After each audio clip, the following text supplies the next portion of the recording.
Selamat datang di Untung Kamera. Selamat tahun baru. Pagi ini kita akan bahas dua lensa favorit dari Fuji, yaitu 56mm dan 56mm APD.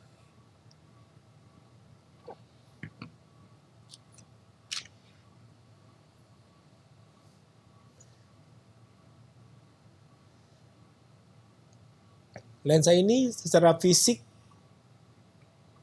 dari depan pun hampir sama ya, nggak ada bedanya nih di depannya ini. Bedanya hanya di samping sama di optical dalam dari lensa APD.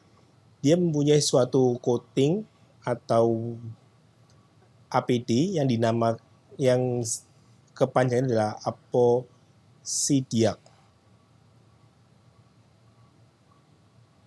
APD ini kalau kita perhatikan di sini ya, di 1,2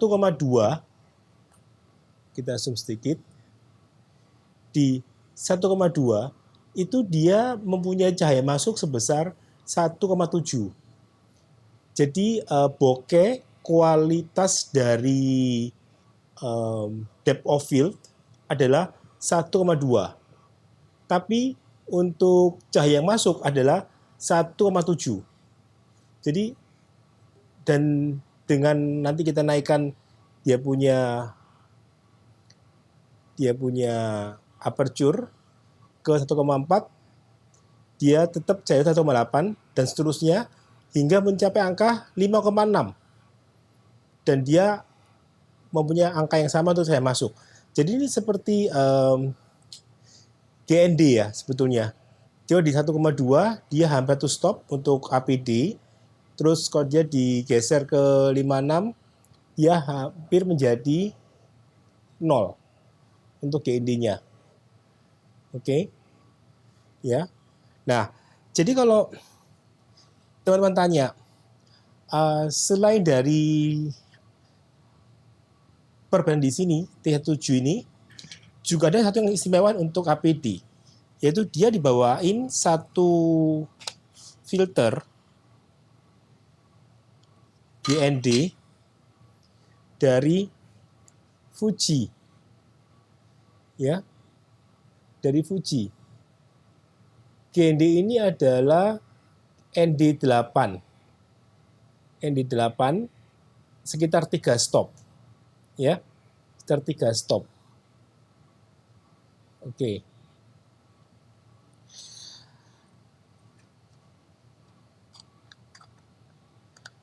Sebelum kita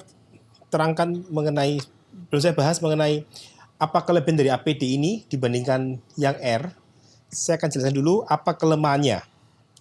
Yang pertama, APD ini tidak punya autofocus phase detection. Jadi otomatis kalau buat low light, cahaya sangat amat minim, dia akan sedikit susah mencari fokus. Bukan tidak bisa, tapi agak ada jeda sedikit.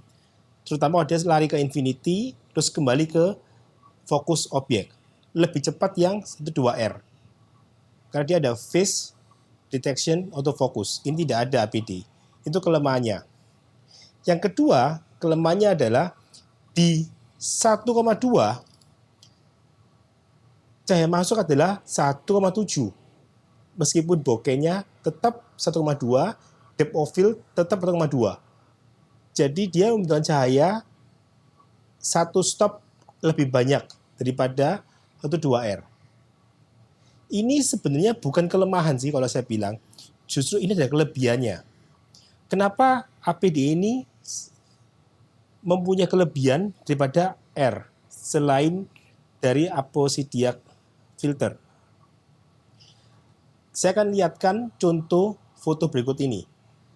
Ini adalah contoh foto outdoor pada kondisi sore hari, jam 3 sore, dan cuaca agak mendung.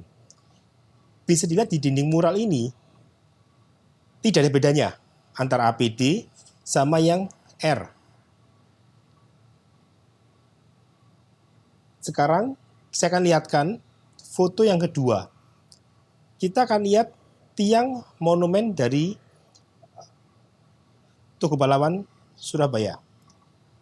Di sini kelihatan jelas bahwa ND ini sangat berguna di APD. Kalau kita lepas ND-nya di 1/4000 tetap masih bagus. Kita masih bisa menggunakan 1,2 APD ini.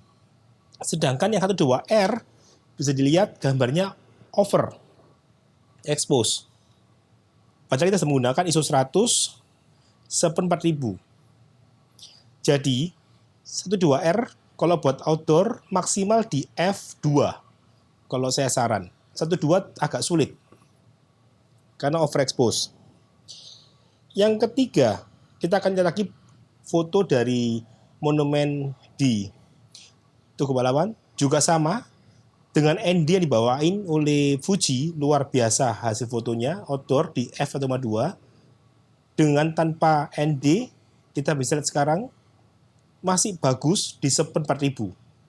Sedangkan yang 1,2R, karena kita tidak punya ND filter, di 1/4000 masih agak overexpose. Kalaupun kita post processing foto ini diturunkan ke normal, background Tugu Pahlawan tidak ada, sudah hilang karena wash out waktu pengambilan foto di 1/4000 tadi. Terus bagaimana perbandingannya? Kalau sekarang kita bawa dua lensa ini dengan f yang sama 1,2, tapi kondisi indoor, low light. Bisa dilihat bahwa penggunaan ND dalam kondisi low light otomatis butuh tripod. Kalau kita lepas ND-nya, hanya APD lensa saja kita pakai di indoor, low light, warna dari hasil fotonya itu lebih warm daripada yang air. Yang kedua, bokeh yang didapat, kalau kita lihat detail, itu lebih creamy. Ada semacam gradasi dari bokehnya itu dibandingkan yang air, yang menurut saya agak sedikit flat untuk bokehnya itu kalau dibandingkan dengan yang APD. Jadi demikian. Kalau tanya saya lebih bagus yang mana, jelas APD. Dengan selisih harga di atas 5 juta, tergantung. Kalau kita memang butuh untuk outdoor, pre-wedding, dan butuh 1,2-nya setiap saat, jelas APD untuk siang hari. Kalau kebutuhan hanya malam hari, low light, R cukup. Tidak perlu APD kalau menurut saya. Tapi kalau buat siang hari, jelas saya milih APD.